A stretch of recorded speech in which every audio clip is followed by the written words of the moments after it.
1 litre তেলের দাম যদি আড়াই টাকা বাড়ায়, এমনি তো দ্রব্যমূল্যের ঊর্ধ্বগতি, মানুষের নাবিশ্বাস উঠেছে।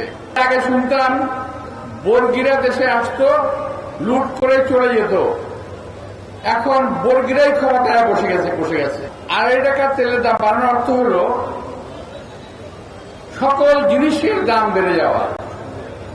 কতগুলো জিনিস আছে, বিদ্যুৎ, তেল, এগুলোর দাম বাড়ানো বলে এটা একেবারে মানুষের শিরায় শিরায় প্রবেশ করে গিয়ে প্রতিটা জায়গায় একটা এফেক্ট করে। তো ওই বাংলাদেশের এত দুরবস্থা কেন?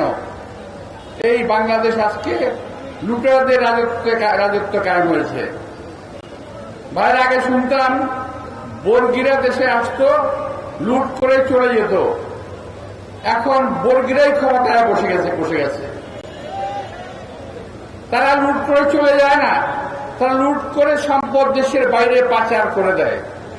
সেই বর্গিরা ক্ষমতায় আছে এখন।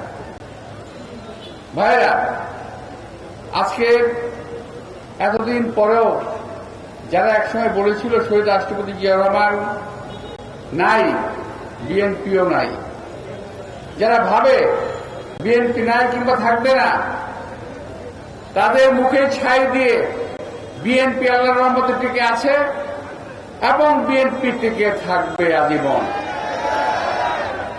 বিএনপি মানুষের মননে মগজে টিকে আছে, টিকে থাকবে এবং ইনশাআল্লাহ এই দেশকে সকল রকম বালা মুসিবত বিপদ থেকে রক্ষা করবে।